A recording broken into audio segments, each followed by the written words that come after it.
శ్రీయే నమః, శ్రీకృష్ణాయ నమః, శ్రీ లక్ష్మీ నృసింహాయ నమః, శ్రీ పరకాల హితేంద్ర మహాదేశికాయ నమః. శ్రీ ఉక్కల ఛానల్ అభిమానులకు శుభోదయం. ఈ మధ్యకాలంలో భూమికి సంబంధించినటువంటి వ్యాపారాలు చాలామంది చేస్తూ ఉన్నారు. ఎవరికో తక్కువ కాలంలో బాగా డబ్బులు సంపాదించాడు, కార్లు కొన్నాడు, బిల్డింగులు కొన్నాడు అని చూసి వీళ్ళందరూ ఉన్న ఉద్యోగాలు ఇడిచిపెట్టి మంచి మంచి వ్యాపారాలు ఇడిచిపెట్టి ఈ భూముల వ్యాపారంలో పడ్డారు.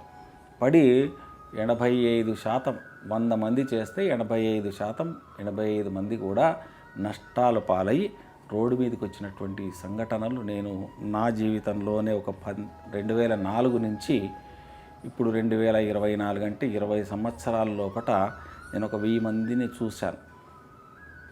చాలా కష్టాల్లో ఉన్నారు. అందుకే ఈ వీడియో పెట్టడానికి నేను గోచార జాతక భాగంలో ఏమైనా ఇటువంటి సంఘటనలు మనకు ఏమైనా రెమెడీలు దొరుకుతాయా అని చూస్తే నాకు తెలిసినటువంటి విషయాన్ని మీకు చెప్తున్నాను. మీరేం చేయండి అంటే ఇవన్నీ లాభాలు రావడం విడిచిపెట్టి పెట్టినటువంటి డబ్బు డబ్బు మీకు వస్తే ఆనందపడండి. అంటే మీకు మీ జాతకంలో ఏ గ్రహం బాగలేదో ఫస్ట్ తెలుసుకోవాలి. జాతకాన్ని తీసుకొని మీ దగ్గరలో ఉన్నటువంటి జ్యోతిష్యుల దగ్గరికి వెళ్ళి స్థిరాస్తులకు సంబంధించినటువంటి బాధలు కలుగుతున్నాయి, మాకు అంగారక గ్రహం ఎక్కడుంది, మంచి స్థానంలో ఉందా, చెడ్డ స్థానంలో ఉందా, వక్రించి ఉందా, ఇవన్నీ కూడా తెలుసుకొని రండి. మొట్టమొదలుగా పెట్టుబడులు పెట్టి కూడా మీకు లాభం రాలేదు అంటే మీ జాతకంలో అంగారకుడు శుభుడా కాదా తెలుసుకోండి. తెలుసుకున్న తర్వాత వ్యాపారం చేయండి. శుభుడైతే దశాకాలం బాగుండకపోవచ్చు.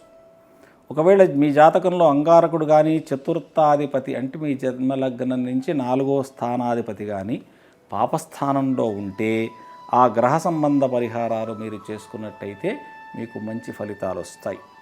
అంగారకుని పైన ఏదైనా పాపగ్రహ దృష్టి ఉండి ఆ గ్రహదోషం వల్ల మీకు పనులు ఆగుతూ ఉంటే మీకు ఆ యొక్క గ్రహానికి శాంతి చేసుకున్నట్టయితే మీ యొక్క వ్యాపారం బాగుంటుంది. మీ జాతకంలో అంగారకుడున్న స్థానం నుంచి 10వ స్థానం, ఉదాహరణకి మేషలగ్నంలో మీరు పుట్టారు, అంగారకుడు 4వ స్థానంలో అంటే కర్కాటకంలో ఉన్నాడు, నీచలో పడిపోయాడు అంటే మీ ఆ మేషలగ్నంలో జాతకులు ఏ విధమైనటువంటి భూ సంబంధ వ్యాపారాలు చేసినప్పటికీ నష్టాల పాలవుతారు. ఎందుకంటే దాని నుంచి దశమం ఎక్కడొస్తుంది అని అంటే మళ్ళీ లగ్నమే అవుతుంది. తనున్న రాశి నుంచి దశమ స్థానం మళ్ళీ మేషలగ్నమే అవుతుంది. మేషం నుంచి మళ్ళీ 4వ స్థానం మళ్ళీ అదే కుజుడు అవుతాడు. ఆ విధంగా మన ఉదాహరణ నేను చెప్తున్నాను, నిజంగా కాదు. ఆ విధంగా దశమాధిపతి కూడా పాపస్థానంలో ఉన్నట్టయితే అంటే ఆల్రెడీ కర్కాటకంలో ఉన్న అంగారకుడు పాపస్థానంలో ఉన్నాడు, అదే మళ్ళీ దశమాధిపతి అయినటువంటి అంగారకుడు మళ్ళీ అక్కడే పాపంలోనే ఉన్నాడు. అంటే ఈ మేషలగ్నంలో పుట్టి కర్కాటకంలో కనుక అంగారకుడు ఉన్నటువంటి జాతకులు భూ వ్యాపారం చేయడం కష్టం, లాభాలు రావు.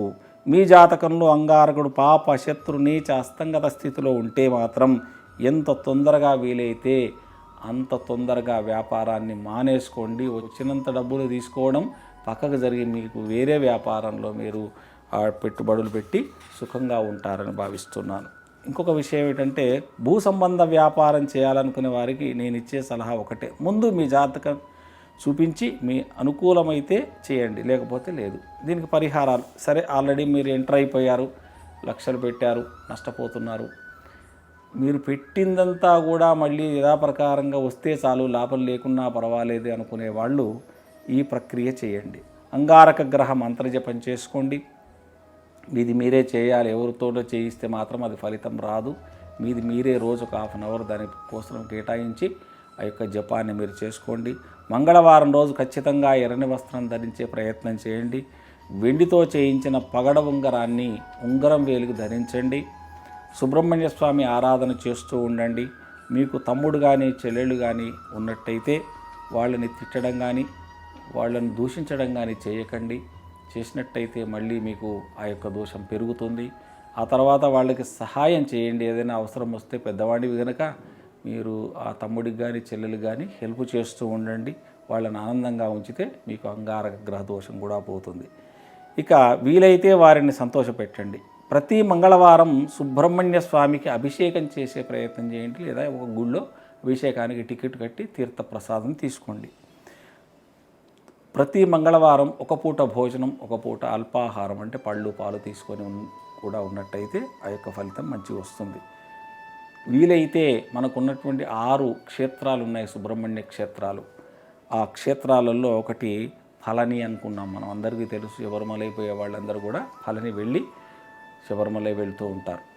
ఆ ఫలని అనే ఒక ప్రాంతానికి వెళ్ళి ఆ సుబ్రహ్మణ్య స్వామిని దర్శించి విశేషంగా పూజలు చేయించుకొని వచ్చినట్టయితే కూడా మీకు ఆ యొక్క అంగారక గ్రహ దోషం పోయి మీరు చేస్తున్నటువంటి భూ వ్యాపారాలలో మంచి లాభాలు వస్తాయి అని చెప్పి ఆశిస్తూ జై శ్రీకృష్ణ.